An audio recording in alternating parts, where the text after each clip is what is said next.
Chapter 50. Krishna erects the Dwarka fort. Upon Kamsa's death, his two wives became widows. According to Vedic civilization, a woman is never independent. She has three stages of life. In childhood, a woman should live under the protection of her father. A youthful woman should live under the protection of her young husband. And in the event of the death of her husband, she should live under the protection of her grown up sons, or if she has no grown up sons, she must go back to her father and live as a widow under his protection. It appears that Kamsa had no grown up sons. Therefore, after his wives became widows, they returned to the shelter of their father. Kamsa had two queens, Asti and Prapti, and both happened to be the daughters of King Jarasandha, the lord of Bihar province, known in those days as Magadha. After reaching home, the two queens explained their awkward position following Kamsa's death. The king of Magadha, Jarasandha, was mortified on hearing of the pitiable condition of his daughters. When informed of the death of Kamsa, Jarasandha decided on the spot that he would rid the world of all the members of the Yadu dynasty. He decided that since Krishna had killed Kamsa, the whole dynasty of the Yadus should be killed.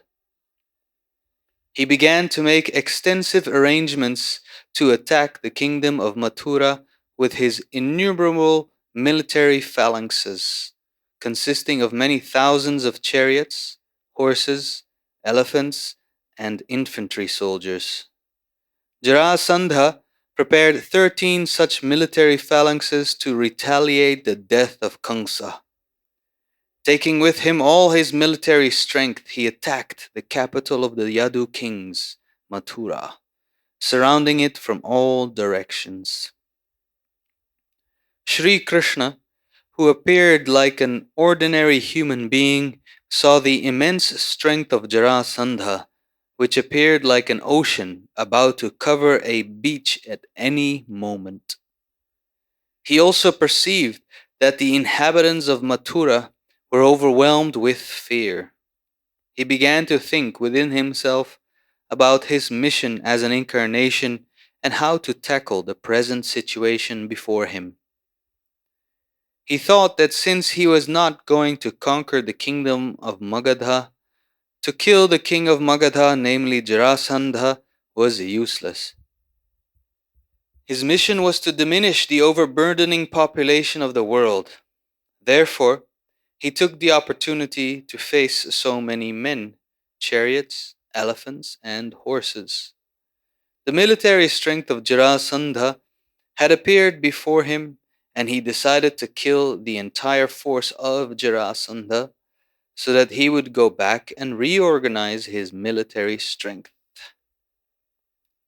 While Krishna was thinking in that way, two beautiful chariots, fully equipped with drivers, weapons, flags, and other paraphernalia, arrived for him from outer space. Krishna saw the two chariots present before him and immediately addressed his elder brother Balaram, who is also known as Sankarshana. My dear elder brother, best among the Aryans, you are the Lord of the universe, and, specifically, you are the protector of the Yadu dynasty. The members of the Yadu dynasty sense great danger before the soldiers of Jarasandha, and they are very much aggrieved. Just to give them protection, your chariot is also here, filled with weapons. I request you to sit on your chariot and kill all these soldiers, the entire military strength of the enemy. The two of us have descended on this earth just to annihilate such unnecessary bellicose forces and give protection to the pious devotees. So we have the opportunity to fulfill our mission. Please let us execute it.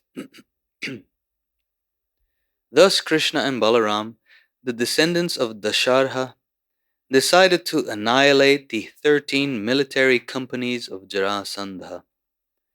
After equipping themselves with military dress, Krishna and Balaram mounted their chariots. Krishna rode the chariot on which Daruka was the driver.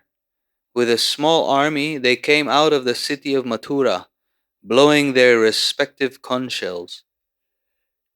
Curiously enough, although the other party was equipped with greater military strength, when they heard the vibration of Krishna's conch shell, their hearts were shaken. When Jarasandha saw Balaram and Krishna, he was a little bit compassionate because they happened to be related to him as grandsons. He specifically addressed Krishna as Purushadhama, meaning the lowest of among men. Actually, Krishna is known in all Vedic literatures as Purushottama, the highest among men. Jarasandha had no intention of addressing Krishna as Purushottama, but great scholars have determined the true meaning of the word Purushadhama to be one who makes all other personalities go downward. Actually, no one can be equal to or greater than the Supreme Personality of Godhead. Jarasandha said, "It will be a great honor for me to fight with boys like Krishna and Balaram." Because Krishna had killed Kamsa, Jarasandha specifically addressed him as the killer of his own relatives. Kamsa had killed many of his own nephews, yet Jarasandha did not take notice. But because Krishna had killed his maternal uncle, Kamsa, Jarasandha tried to criticize him. That is the way of demoniac dealings. Demons do not try to find their own faults or those of their friends, but try to find the faults of their enemies. Jarasandha also criticized Krishna for not even being a Kshatriya. Because he was raised by Maharaj Nanda, Krishna was not a Kshatriya but a Vaishya. Vaishyas are generally called Guptas, and the word Gupta can also be used to mean hidden. So Krishna was both hidden and raised by Nanda Maharaj. Jarasandha accused Krishna of 3 faults: that he killed his own maternal uncle, that he was not even a Kshatriya, and that he was hidden in his childhood. And therefore Jarasandha felt ashamed to fight with him. Next, he turned towards Balaram and addressed him. "You, Balaram, if you like, you can fight along with him, and if you have patience, then you can wait to be killed by my arrows. Thus you can be promoted to heaven." It is stated in the Bhagavad Gita that a Kshatriya can benefit in either of 2 ways while fighting. If a Kshatriya gains victory in the fight, he enjoys the results of victory. But even if killed, he is promoted to the heavenly kingdom. After hearing Jarasandha speak in that way, Krishna answered, "My dear King Jarasandha, heroes do not talk much. Rather, they show their prowess. Because you are talking a great deal, it appears that you are assured of your death in this battle. We do not care to hear you any longer, for it is useless to hear the words of a person who is going to die, or of one who is very distressed." Unquote. To fight with Krishna, Jarasandha surrounded him from all sides with great military strength. As the sun appears covered by the cloudy air and dust, Krishna, the Supreme Sun, was covered by the military strength of Jarasandha. Krishna's and Balaram's chariots were marked with pictures of Garuda and palm trees, respectively. The women of Mathura all stood on the tops of the houses, palaces, and gates to see the wonderful fight. But when Krishna's chariot was surrounded by Jarasandha's military force and was no longer visible to them, they were so frightened that some of them fainted. Krishna saw himself overwhelmed by the military strength of Jarasandha. His small army of soldiers was being harassed, so he immediately took up his bow, named Sharinga.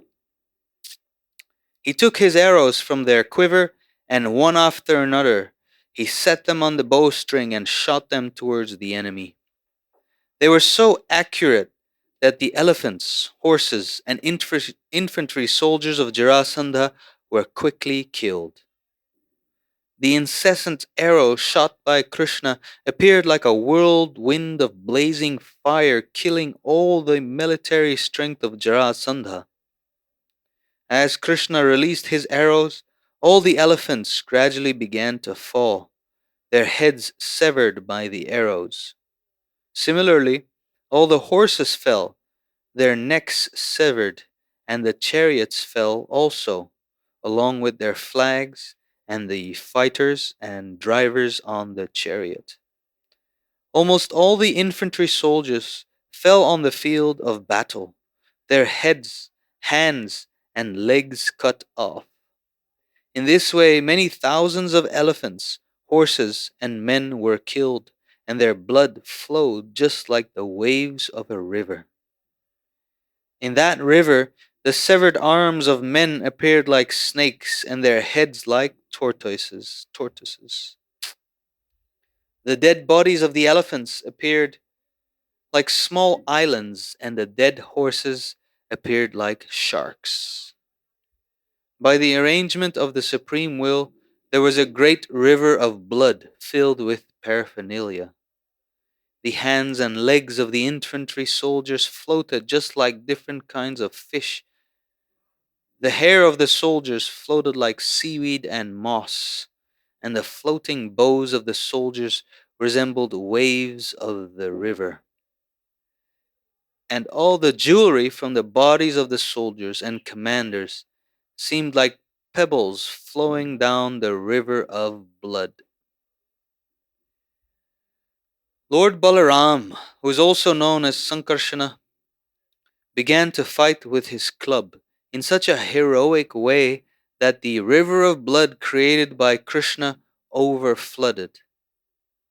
Cowards became very much afraid upon seeing the ghastly and horrible scene, and heroes began to talk delightedly amongst themselves about the heroism of the two brothers.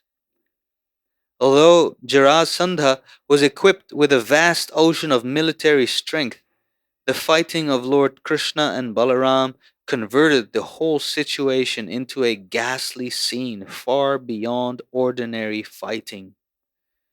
Persons of ordinary merit cannot estimate how it could be possible, but when such activities are accepted as pastimes of the Supreme Personality of Godhead, under whose will everything is possible, then this can be understood.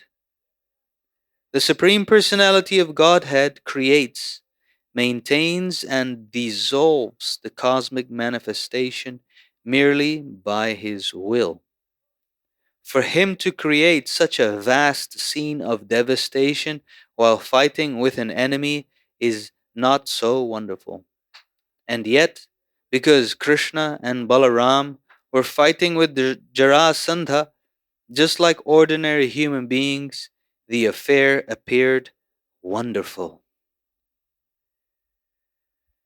When all the soldiers of Jarasandha had been killed, and he was the only one left alive, certainly he was very much depressed. Sri Balaram immediately arrested him with great strength, just as one lion captures another. But while Lord Balaram was binding Jarasandha with the rope of Varuna and ordinary ropes also, Lord Krishna, with a greater plan in mind for the future, asked Balaram not to arrest him. Krishna then released Jarasandha. As a great fighting hero, Jarasandha was ashamed, and he decided that he would no longer live as a king, but would reign from his position in the royal order. Oh, sorry, but would resign from his position in the royal order and go to the forest to practice meditation under severe austerities and penances. As he was returning home with his royal friends, however, they advised him not to retire, but to regain strength to fight again with Krishna in the near future. The princely friends of Jarasandha instructed him that ordinarily it would not have been possible for him to be defeated by the strength of the Yadu kings. The defeat he had experienced was simply due to his ill luck. The princely order encouraged King Jarasandha. His fighting, they said, was certainly heroic. Therefore, he should not take his defeat very seriously, since it was due only to his past misdeeds. After all, there was no fault in his fighting. In this way, Jarasandha, the king of Magadha province, having lost all his strength and having been insulted by his arrest and subsequent release, could do nothing but return to his kingdom. Thus, Lord Krishna conquered the soldiers of Jarasandha. Although Krishna's army was tiny in comparison to Jarasandha's, not a pinch of his strength was lost, whereas all of Jarasandha's men were killed. The denizens of heaven were very much pleased, and they offered their respects by chanting in glorification of the Lord and showering him with flowers, accepting the victory with great appreciation. Jarasandha returned to his kingdom, and Mathura city was saved from the danger of imminent attack. The citizens of Mathura organized the combined services of professional singers like Sutas and Magadhas, along with poets who could compose nice songs, and they began to chant the victory glorification of Lord Krishna. When Lord Krishna entered the city after the victory, many bugles, conches, and kettle drums sounded, and the vibrations of various musical instruments like bhiris, turyas, veenas, flutes, and mridangas all joined together to make a beautiful reception. While Krishna was entering, the whole city was cleansed.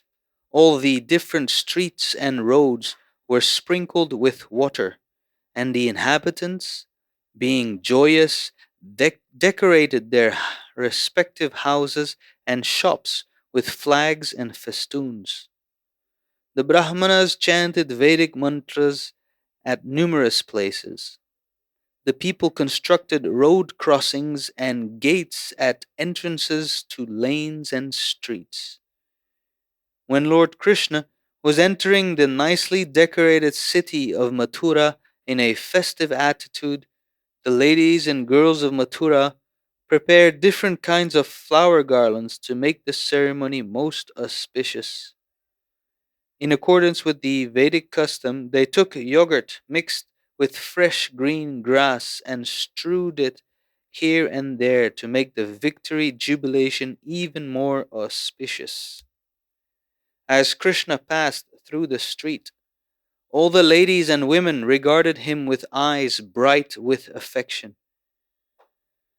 Krishna and Balaram carried various kinds of ornaments, jewels, and other booty carefully collected from the battlefield and presented it all to King Ugrasena. Krishna thus offered his respect to his grandfather because Ugrasena was at that time the crowned king of the Yadu dynasty. Jarasandha, the king of Magadha, besieged the city of Mathura not only once but 17 times in the same way, equipped with the same number of military phalanxes. Each and every time he was defeated, and all his soldiers were killed by Krishna. And each time he had to return home disappointed.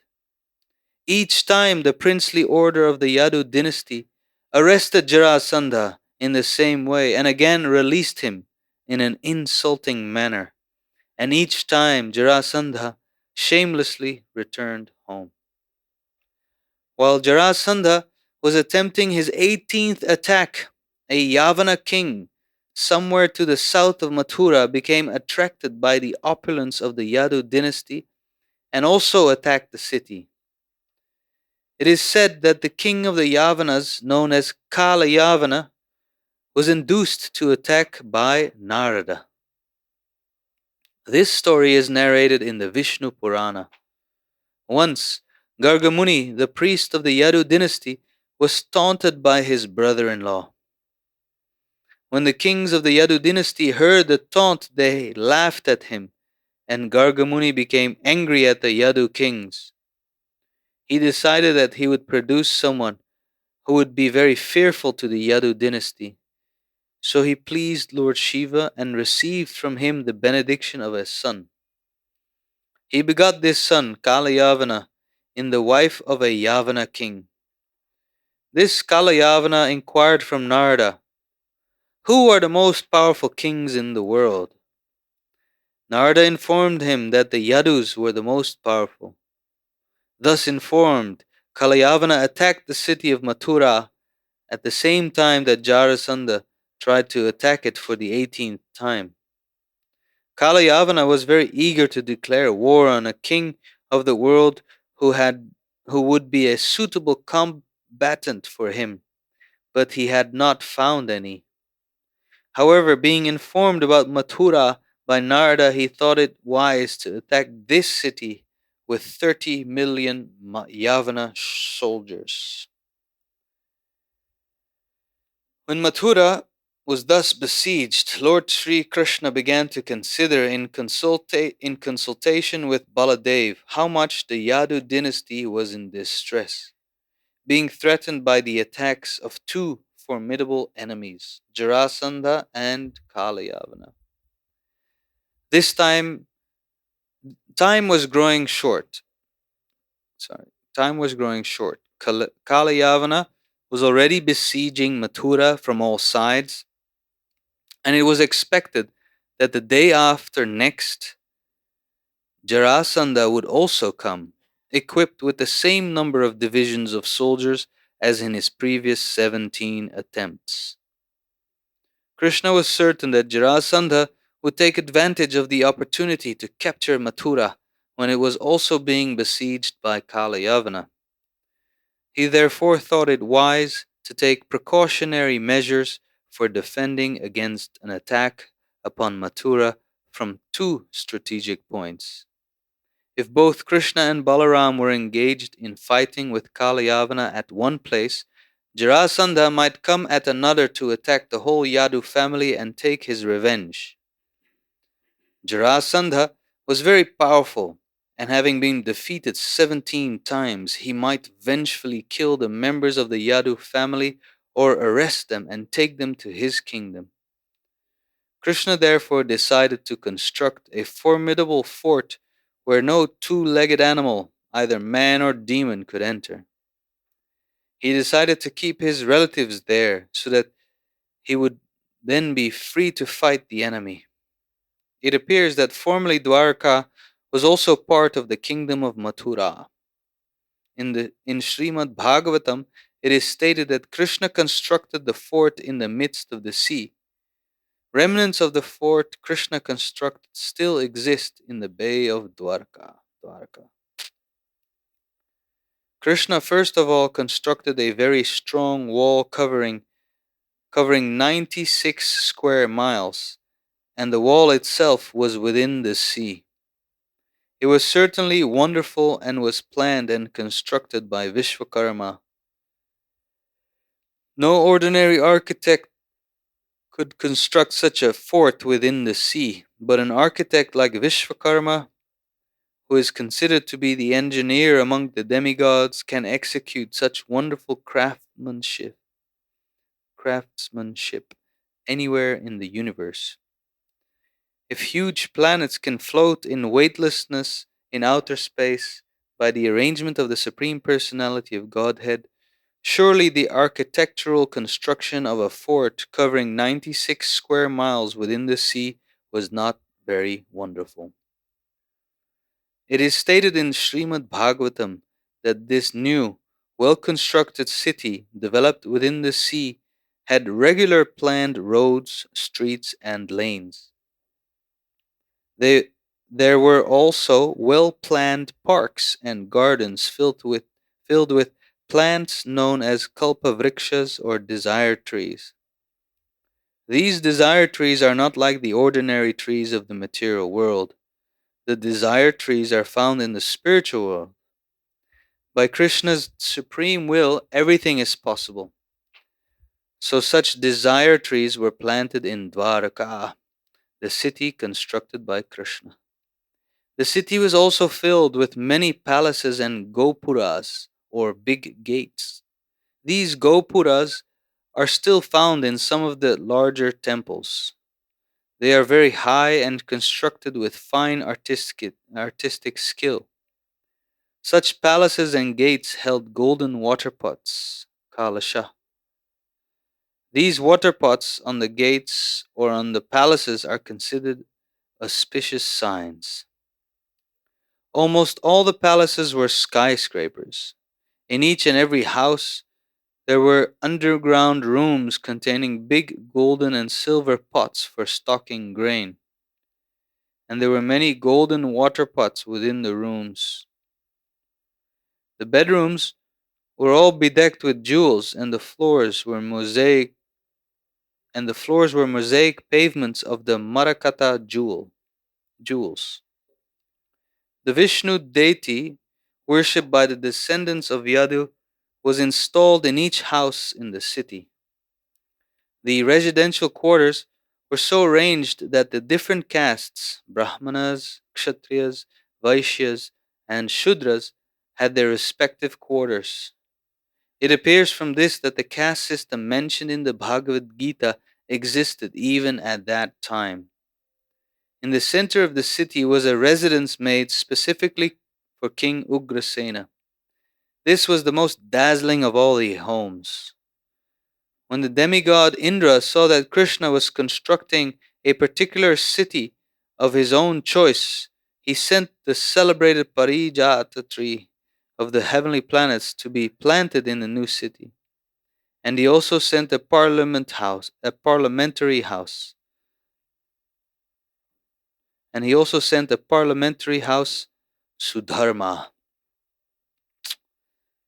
The specific quality of this assembly house was that anyone participating in a meeting within it would overcome the influence of invalidity due to old age. The demigod Varuna presented a horse, which was all white except for black ears, and which could run at the speed of the mind. Kuvera, the treasurer of the demigods, presented the art of attaining the 8 perfectional stages of material opulence. In this way, all the demigods began to present their respective gifts according to their different capacities. There are 33 million demigods, each entrusted with a particular department of universal management. All the demigods took the opportunity of the Supreme Personality of Godhead's constructing a city of his own choice to present their respective gifts, making the city of Dwarka unique within the universe. This proves that while there are undoubtedly innumerable demigods, none of them is independent of Krishna. As stated in the Chaitanya Charitamrita, Krishna is the Supreme Master and all others are his servants. So all the demigods took the opportunity to render service to Krishna when he was personally present within this universe. This example should be followed by all, especially those who are Krishna conscious, for they should serve Krishna by their respective abilities. When the new city was fully constructed according to plan, Krishna transferred all the inhabitants of Mathura and installed Sri Balaram as the city father. After this, he consulted with Balaram, and being garlanded with lotus flowers, but carrying no weapons, he came out of the city to meet Kalayavana, who had already surrounded Mathura. Thus ends the Bhaktivedanta purport of the 50th chapter of Krishna. Krishna erects the Dwaraka fort. Some water.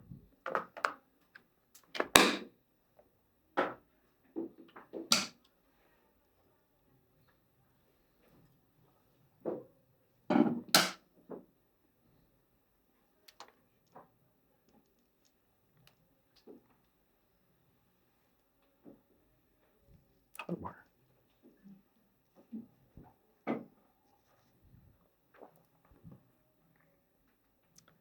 Krishna. Om Jnanatimirandhasya Gyananjana Shalakaya Chakshurmilitam Jena Tasmai Shri Gurave Namaha Shri Chaitanya Manopistam Sthapitam Jena Bhutale Swayam Rupa Kadamahyam Dadhati Shapadantikam Vandeham Shri Guru Shri Jatapada Kamalam Shri Gurun Vaishnavamscha Shri Rupam Shagrajatam Shahagana Raganatan Vitam Stam Sajivam Sadvaitam Savadhutam Pradijana Sahitam Krishna Chaitanya Devam Shri Radha Krishna Padan Shahagana Lolita Shri Vishakhan Vitamscha He Krishna Karuna Sindho Deenabandho Jagatpate Gopesha Gopika Kanta Radha Kanta Namostute Tapta Kanchana Gaurangi Radhe Vrindavaneshwari Prishabhanu Sute Devi Pranamami Hari Priye Vancha Kolpatarubhyascha Kripa Sindho Pyevacha Patita Nam Pavanebhyo Vaishnavebhyo Namo Namah Shri Krishna Chaitanya Prabhu Nityananda Shri Advaita Gadadhar Shivasadi Gaur Bhaktavinda Hare Krishna Krishna Krishna Hare Hare Hare Rama Rama Hare. Would you like a chair, Prabhuji? Would you like a chair? Yes.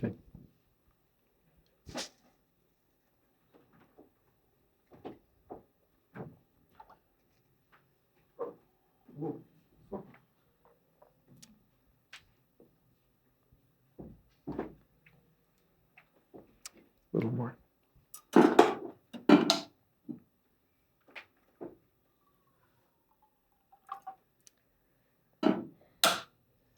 So after the killing of Kamsa, Kamsa's wives became widows and went back to the protection of their father, Jarasandha. And Jarasandha,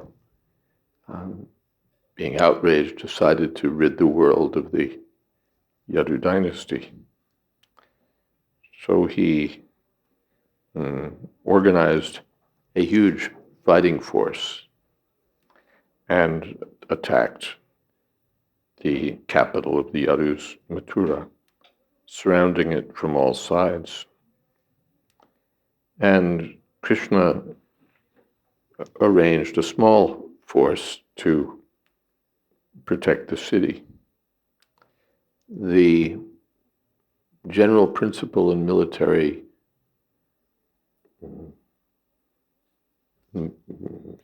general principle in war is that whoever has the bigger army wins.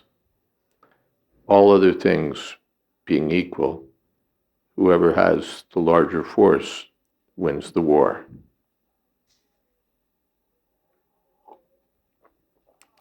And Jarasandha assembled a huge force to attack Mathura. And Krishna defended the city with only a small army. So normally one would expect that that small army would put on a valiant show but be totally wiped out. But instead, Krishna's army destroyed the force of Jarasandha.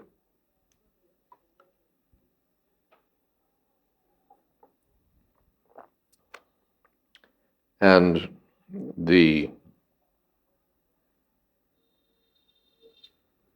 of course, the prelude is that there was some exchange of words, and Jarasandha taunted Krishna as being Purushadhama. Hey Purushadhama, Purusheshvadhama. But again, it's Saraswati Vak, that you're Purushadhama, which he intended to mean the lowest among men. But the acharyas have commented that Purusha Adhama means the one who makes everybody else go down. That means the highest of men, or Purushottama. So in this way, Jarasandha involuntarily glorified Krishna.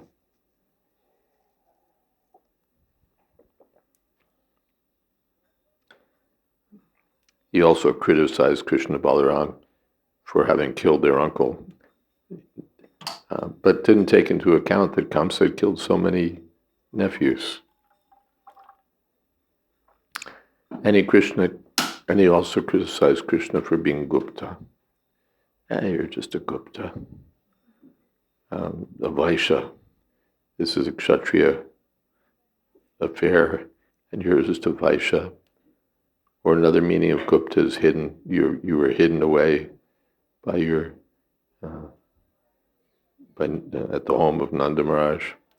So you're like a cowardly, essentially. So Krishna said, real heroes don't talk big, they act big. So the fighting began, and as mentioned, Krishna won and created like an ocean of blood and body parts. This is something different from the sweet pastimes we hear of in Vrindavan. Krishna with the cowherd boys, Krishna with the gopis. But this is another aspect of Krishna. He's supreme in everything. He's the most beautiful. He's also the greatest fighter. He's everything. Balaram also arrested Jarasandha and tied him up. But Krishna had some other plan in mind. So he had Balaram release Jarasandha. And there's Jarasandha, his army wiped out, and he himself humiliated by being arrested and then released. So in shame, he was ready to go off somewhere.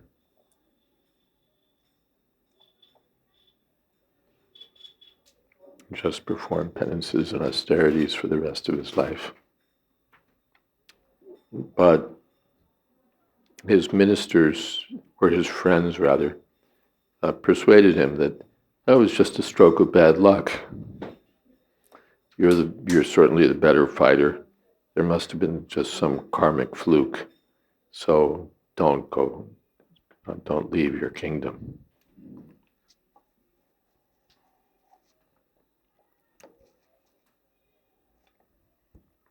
So in this way, falsely, encouraged by his ministers, he, of course, first we hear about Krishna entering Mathura city and being glorified by all the joyous Yadus. And then Jarasandha attacking Mathura in total 17 times, and each time getting wiped out. It seems that he was slow to understand what is what. So each time he was wiped out, each time he shamelessly returned home and then attacked again. So the 18th time, 2 attacks coincided. One by Jarasandha again, the 18th attack, and another by a king called Yavana, a Mlecha Yavana, a low-class king, who we hear had been, was the son of Gargamuni, who'd been insulted by the Yadu dynasty, and therefore had a son who could fill the Yadus with great fear. So with the city surrounded by the forces of Kalyavana, and with Jarasandha expected to attack soon, Krishna had the idea to create a new city in the ocean off the coast of Gujarat, Western India, northwestern India, Dwarka. And he did so with the help of Vishwakarma, architect of the gods. He created a huge city within the sea with everything expertly arranged, well planned, and artistically built. And the demigods all gave gifts to the Lord on the occasion of the construction of the city. And then Krishna transferred all the inhabitants of Mathura to Dwarka and installed Balaram as the city father.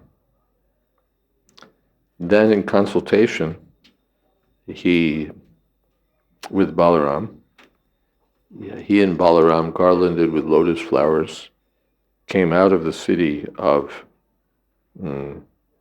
Mathura, and carrying no weapons, they went out to meet Kalyavana.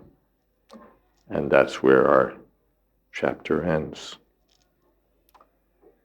Any questions or comments?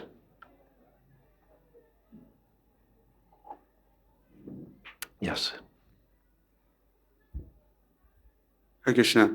I was wondering if you have, it seems Jarasandha, I love this story because Jarasandha just keeps attacking 18 times. And I'm wondering, my thought was, and I was wondering if you have any comment on this, is that it might be similar to our sadhana, where we chant 16 rounds, try to be fenceless, but after many, many years, we still retain material attachments and not getting taste. So I'm wondering, how do we apply intelligence when we're engaging on the path of Krishna consciousness and not just getting decimated by Krishna's material energy? Well, you sort of merged a couple of things there, a comparison of chanting 16 rounds a day with attacking Krishna 18 times. And then the question of how we apply intelligence to avoid offenses and get taste. And get change taste. Our consciousness. Change our consciousness. Soften the heart. Okay. The analogy is is far-fetched. Just because we have a number in the teens in both instances doesn't make much of a comparison there. It takes more than numbers to make a good analogy. I was thinking doing it over and over again every day. And doing it every day. Well, we have breakfast every day also, but it's not like attacking Mathura. So I don't think your analogy holds well. But the question, that still leaves the question, more serious questions of what we do about our chanting. It's called sadhana, which means practice. Abhyasa yoga yuktena cheta sadhana. Abhyasena tu kontiya vairagena chagriyate. Asamshayam mahabaho manodurnigraham chalam. Abhyasena tu kontiya vairagena chagriyate. Arjuna said to Krishna that it's very difficult to control the mind. Chanchalam hi mana Krishna pramati balavajritam. Tasyaham nigraham manye. Vayuriva shudushkram. It's like trying to control a hurricane. And Krishna said, yes, you're right, but it's possible. By suitable practice and by renunciation, vairagena. So this is suitable practice. It's given by the acharyas to chant a certain number of rounds a day. And one should try to chant with attention. Again, in the book that I'm reading by Trivikram Raj, Prabhupada asked one time, are you listening when you chant? And Trivikram Maharaj writes that he sort of gave Prabhupada a quizzical look, like, of course I'm listening when I chant. Why else would I be chanting? But then Prabhupada seemed to catch Trivikram Maharaj's thinking, and told him that you should listen very carefully. You should listen very carefully. So this is suitable practice. We should try to chant with attention and seek the mercy of Krishna. A holy name is not just a material sound. Abhinatan nama namino. There's no difference between Krishna and Krishna's holy name. So one can make progress in chanting the holy name of Krishna by the grace of the holy name of Krishna. And therefore we should seek Krishna's grace, Krishna's mercy, to try to chant with attention.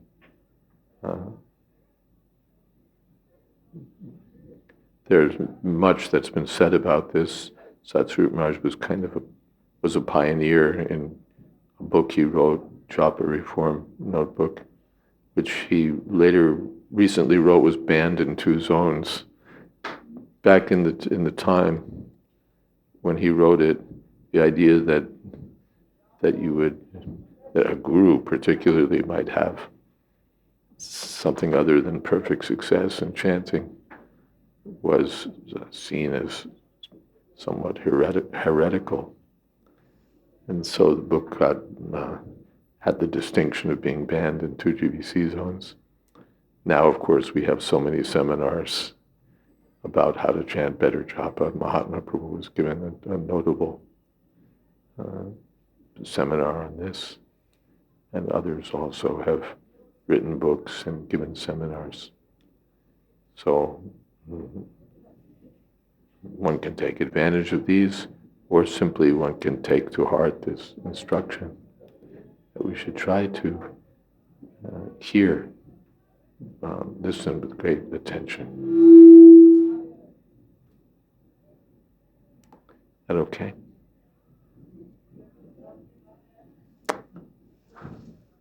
something else. Mm-hmm.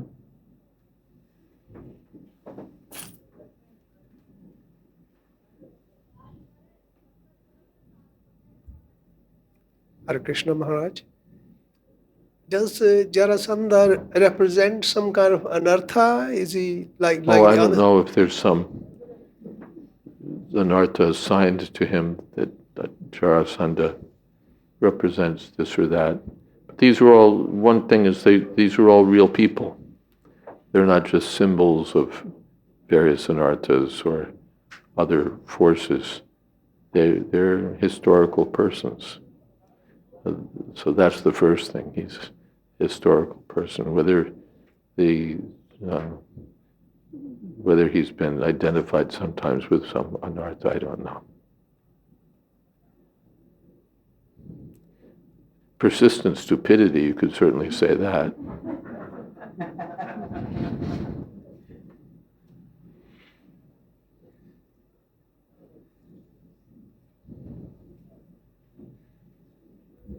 Hare Krishna. I had one thing I noticed and one question. In all of these chapters, the demigods make their appearance quite sometimes, and there are mystical weapons and airplanes and quite some mysticism. And now, in this age of Kali, we don't have that at all. We don't see them anymore. So I think it is also harder for us to believe in something that we cannot see. Whereas in these previous ages, they could actually also see that what was written in the scriptures was there. Yeah, that's true. Of course, that's another of our problems in Kali Yuga. The previous ages, they could see by hearing also. They would hear with faith, and so they would see. Seeing means understanding. Now we hear, but we don't get it. So hearing even, and seeing, the demigods don't want to, they have no reason to come anymore. Back in those days, there were pious people, there was some reason to come. Now just a batch of low-class rogues. The demigods don't come, so that further convinces people, yes, there are no demigods. The demigods are there. And then we also hear about these different kings and different kingdoms, which are all over the world. And I was wondering, if we look at the world now, we see that, for instance, in Europe or America, there is much less an emphasis on religion as there is in India. So I was wondering, these effects of the ages of, for instance, Kali, are they equally present everywhere in the world? I'm a little, I don't think I get your question. First you talked about there being fewer kings, then you talked about irreligion and asked if it's due to the age of Kali. Yeah, mixing two things. You seem to be asking a question and a half or something. Okay, maybe I ask two then, if possible. So about the kingdoms, it came from a thought that I heard in Govardhaniko village in a class that there were kings that came from the Indian Empire, and they were driven out of India, and then they began their own little things, and that's why the scriptures became disformed there, because they only had like half of the truth with which they could work. Is that true? Well, first it is true that kings were driven out, Kshatriyas were driven out of India by Lord Parshuram. That's upheld by Shastra. And Prabhupada says that they went basically west, places like Afghanistan and so on. And they may have gone as far as Europe, Greece, and so on.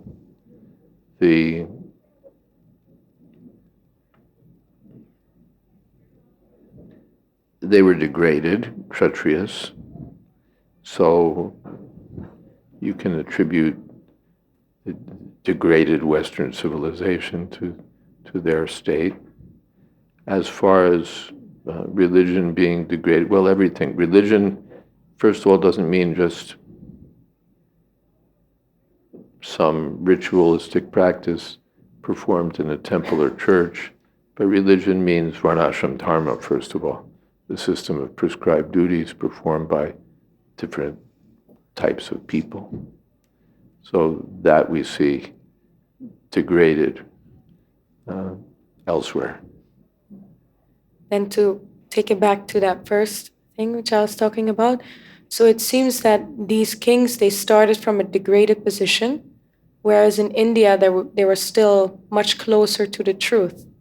So it seems that in different parts of the world, the effects of time, or the effects of Kali or Dwarpa or the age at that point, are not equally represented. Are not equally represented. Yeah, Kali advances more in some places than in other. The little kingdom of Monaco is dedicated to gambling. The little kingdom of Las Vegas is dedicated to gambling. There are other places that are extremely impious. Some places where you still see some piety. Some places where people live a very degraded life, some places where they're less degraded. It's not the same everywhere. And a last question on this topic. So before these kings were driven away, was this land vacant? And was there a time that the world was one kingdom? Well, we hear that Yudhishthira Maharaj was in charge of not exactly one kingdom. There were so many kingdoms, but they were subservient or subordinate to Yudhishthira Maharaj. It's not that the earth had big. Europe was uninhabited or America was uninhabited. But some kings migrated or were driven out from India.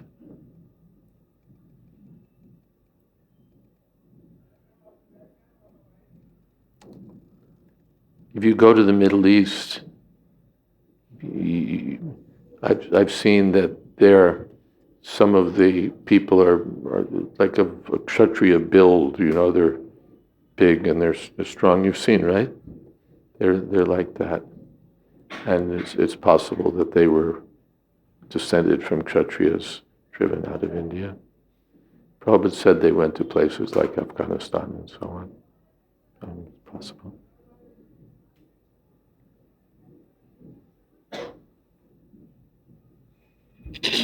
Hare Krishna. Maharaj, if real religion is Varnashrama Dharma, then can we really say that there are other religions now that are like practicing Varnashrama Dharma? Can they be classified as religions then? Krishna says, Chaturvarna Mayashrishtam. Prabhupada paraphrases this in one place by saying that these four divisions are everywhere because they're created by me. So we see that there's some stratification practically everywhere. Take the Russia and the former Soviet Union, where they wanted to have a classless society. But still, some people were running the government, some people were teaching at the university, some people were sweeping the streets. Because people have different characteristics, different qualities, and they're fit for different work. In America, which is, the land of equal opportunity and all of that kind of stuff, same thing. Some people are sweeping the streets, some people are teaching in the universities, some people are making big money. So there are different, so this is everywhere. But the Varnashram organizes it. In Europe, previously, it was more organized also. There were guilds of different people. There was quite a defined system of hierarchy. But the tendency is now we want to have everything equal. Everybody's equal.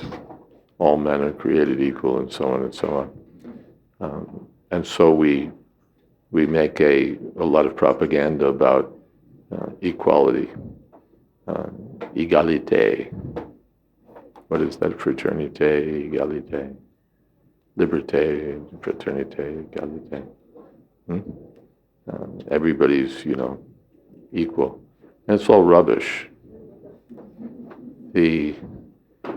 Just speaking financially, I think it's like 1 or 2% of the people of America have like 98% of the wealth. And the rest is distributed in some way among the middle class and lower class. So there's everything but equality in terms of, well, in so many ways. So there's sort of a false promise of equality, and we exploit people on that promise. Yes, we'll give you equality, and then we'll suck up all your money with taxes, and by this scheme, that scheme, taxes, or we'll find ways to, we'll give you the opportunity for a wonderful vacation. You can go to this gambling casino and so on, and give us all your money. So one way or another way, they're busy sucking up your money, and so on. Anyway, all the classes become degraded in Kali Yuga, Kalo Sudra Sambhava. Everyone is born a Shudra. Jayate Janmane Shudra, Samskarad Bhavet Dvija. Everyone is born a Shudra, but by some process of proper education and reformation, people can be elevated to a higher position. But in this age, no one's elevated. They just remain low class. So you find people who are in high positions, but they're low class in their understanding, in their behavior, everything, in their words, their actions. And so, but otherwise it's everywhere. And again, it was previously, the stratification was more not recognized. In Ecclesiastes, it's mentioned, I saw servants riding on horses and princes walking on the ground.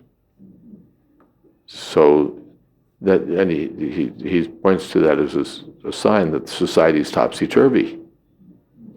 Princes should be riding on the horses, the servants walking on the ground. So previously it was like that. In Europe even, you find that the kings were kings. They were respected, they had power, they had authority. Now nobody wants kings. They want their own elected people who become worse than kings. So things are turned in India also. The remnants of the Varnashram system are there, but the system is very much degraded, especially by the tendency or the claim of caste by birth, by which an unqualified person becomes a Brahmin, a Kshatriya. Okay? Yes. So equality. Yes. Sorry. So equality is more just from the perspective of equal vision and seeing everyone as Yeah, spiritual. real equality we stand for. They're fools because they want to have material equality. All men are created equal, U.S. Constitution. It's rubbish. Or the Declaration. It's rubbish that everyone's created equal. Some people are created idiots. No, literally idiots. Some people have no cognitive capability. Some people are born disabled, as we say these days, differently abled, or whatever they want, divyang and all of that. It's not that everybody's equal. You know, I grew up more or less the same time as Muhammad Ali.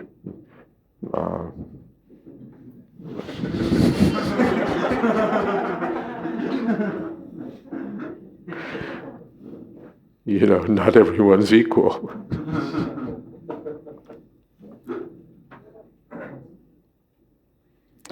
So now they want to make men and women equal. It's absurd. It's just not true. That there's equality is, you know, let's make cows and bulls equal. It's just not the way nature makes things. But the equality they're looking for is there on the spiritual platform. Vidya vinaya sampanne brahmane pandita samadarshana. The soul is equal. Sometimes it may be man's body, woman's body, Brahman's body, Shudra's body, dog's body. The soul, they're looking for equality. They have an instinctive understanding that we should all be equal, but they try to put it on the material platform and somehow screw equality out of it, where there's no such thing as equality. Therefore, we find when Kangsu was killed, his daughters became widows, and they had to be under someone's protection. Otherwise, they would be in difficulty. The woman should be protected in her childhood, protected in youth, protected in old age. Abala, another word for woman in Sanskrit is weak, not independently powerful, therefore deserving of protections. But we want to make everyone's equal, so no protection. So it's good we can exploit. So the equality, so we don't have to make a show. Yes, we're for equality, we're for all men are equal, men and women are equal, animals and men are equal, everybody's equal. It's stupid. We're totally against equality, materially speaking. You've got to be a fool to think that everyone in this world is materially equal. It's just rubbish of the first order. But we stand for the real equality, the spiritual. If you don't accept the spiritual identity of the living being, there's no hope of equality. We're even for the equality of the animals with the human beings, but not on the material platform. You know, the animals should vote also. They can run for president, you know. But on the spiritual platform. Thank you. Last question.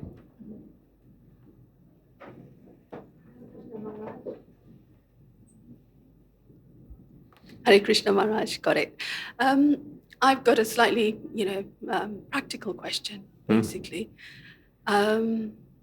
This morning, we were getting ready, and my husband asked me... If you hold that close, we can hear. My husband asked me to find something in a big bag of stuff, and I knew exactly where to look, and I delved deep into it and came out with what he needed.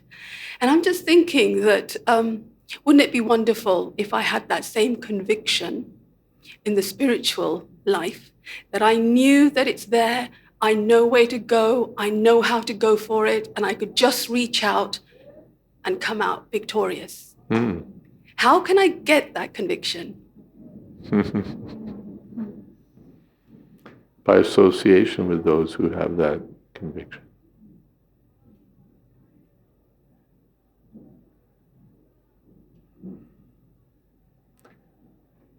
By association, by practice.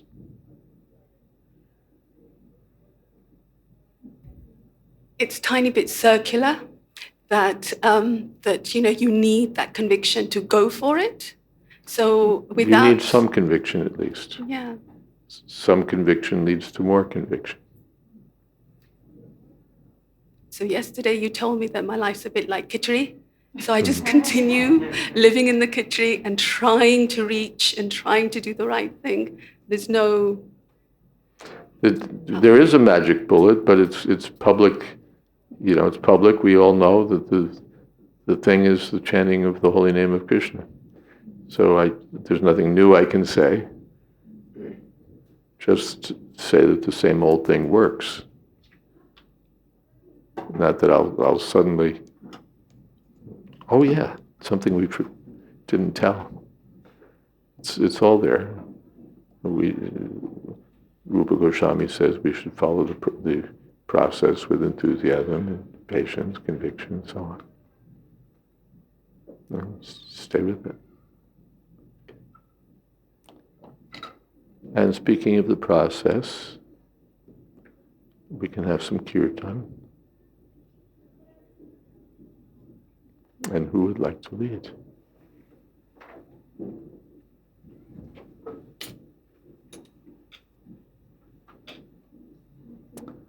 Hare Krishna,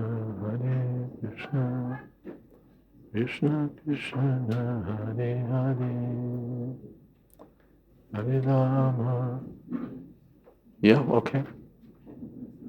Hare Rama. I want to give this.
Hare Krishna,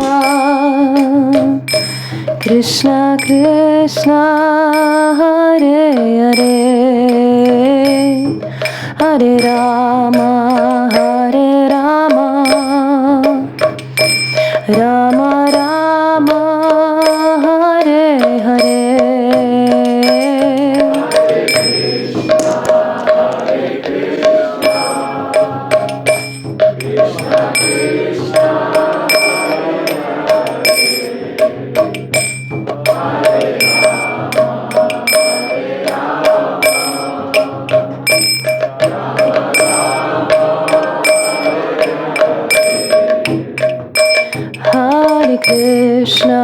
Hare Krishna,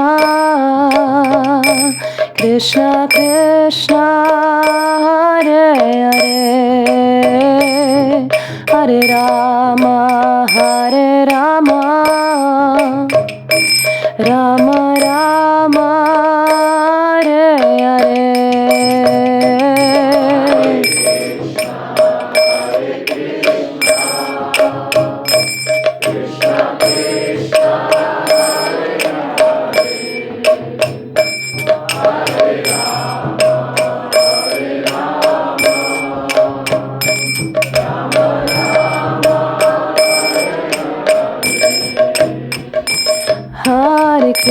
Krishna, Hare Krishna, Krishna Krishna, Hare Hare, Hare Rama, Hare Rama, Rama Rama, Hare Hare.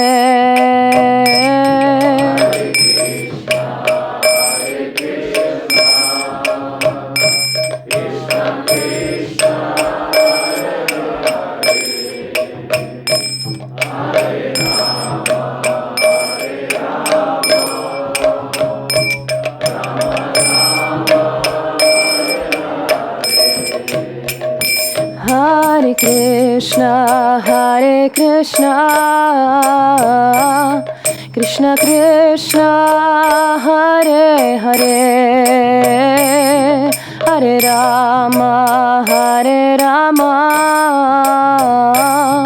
Rama Rama, Hare Hare.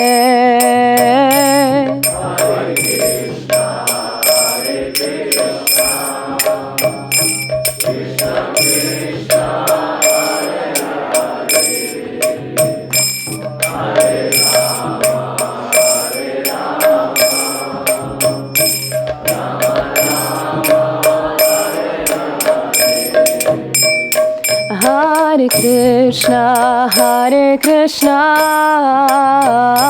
Krishna Krishna, Hare Hare, Hare Rama, Hare Rama,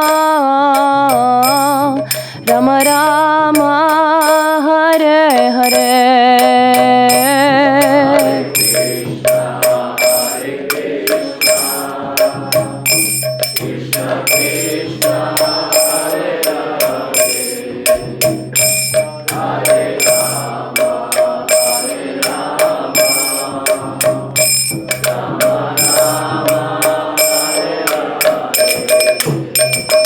Hare Krishna, Hare Krishna, Krishna Krishna, Hare Hare, Hare Rama, Hare Rama,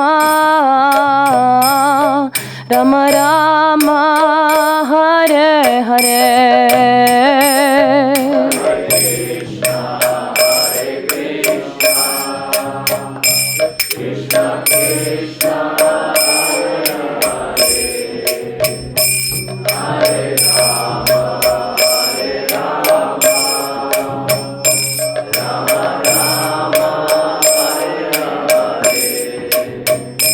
Hare Krishna, Hare Krishna, Krishna Krishna, Hare Hare, Hare Rama, Hare Rama, Rama Rama, Hare Hare.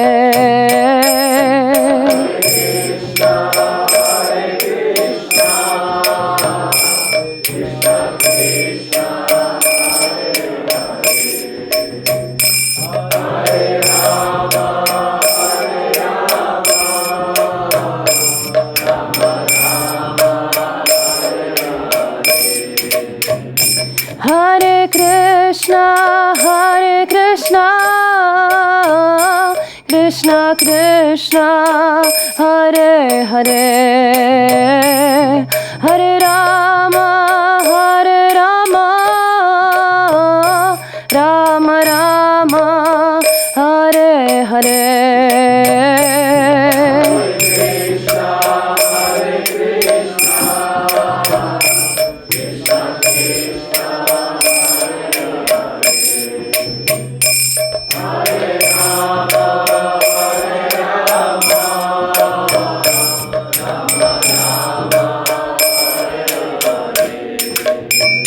Hare Krishna, Hare Krishna,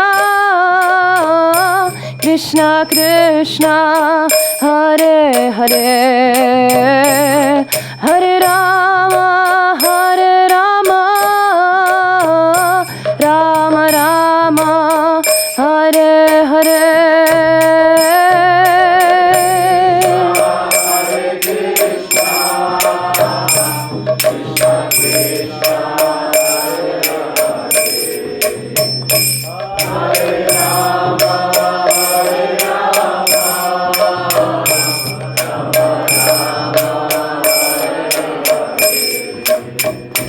Hare Krishna,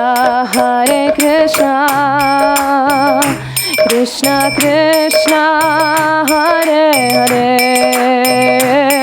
Hare Rama, Rama Rama, Hare Hare.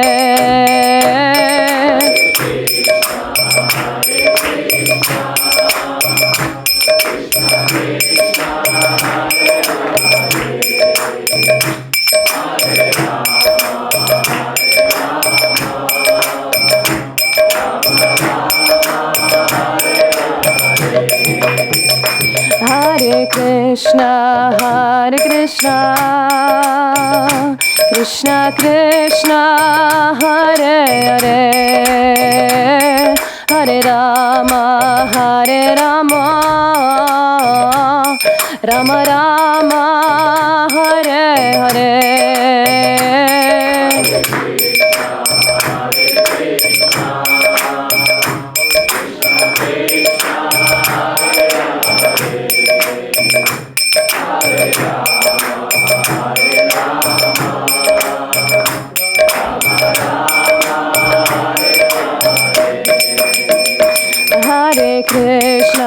Hare Krishna, Krishna Krishna, Hare Hare, Hare Rama, Rama Rama, Hare Hare.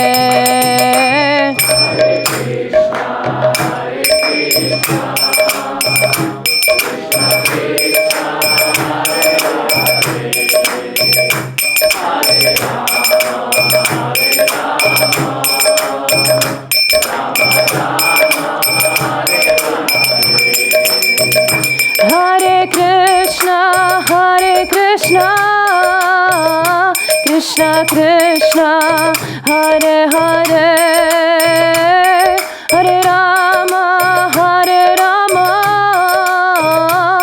Rama Rama, Hare Hare.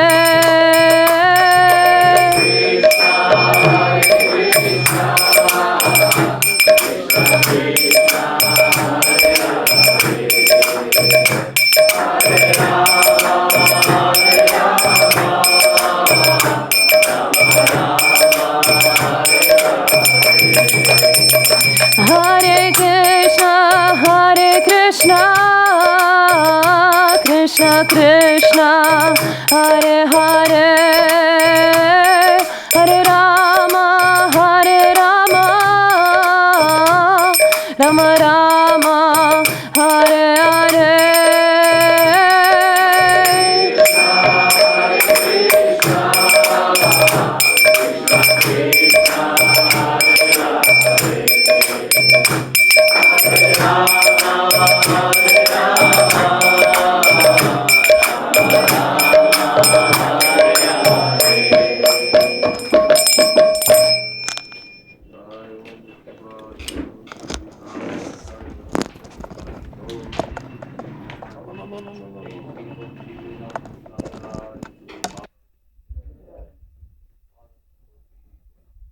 Jai. Namacharya Srila Haridas Thakur ki jai. Prem se kaho Shri Krishna Chaitanya. Prabhu Nityananda Shri Advaita Gadadhar Shivasadi. Gaur Bhakta Vrinda ki jai. Shri Shri Radha Krishna Gopinath Sham Kun Radha Kun Giri Govardhan ki jai. Vrindavan Dham ki jai. Navadip Dham ki jai. Jagannath Puri ki jai, Gangamai ki jai, Jamanamai ki jai, Tulsi Devi ki jai, Bhakti Devi ki jai, Samaveta Bhakta Vrinda ki jai. All glories to the assembled devotees. All glories to the assembled devotees. All glories to the assembled devotees. Gaur Premanande. Thank you all very much. It occurred to me that instead of just saying, well, we don't have anything other than the holy name of Krishna, we have the holy name of Krishna. It does such wonderful things. The whole Hare Krishna movement and all the benefits we've gotten is all by the grace of chanting the holy name of Krishna. So already so many wonderful results have been there, and there'll be more. We have this program every evening from 5 till 6:30. The whole world is invited. Fortunately for the logistics, the whole world doesn't come, but you're all welcome, and thank you very much for coming. Hare Krishna.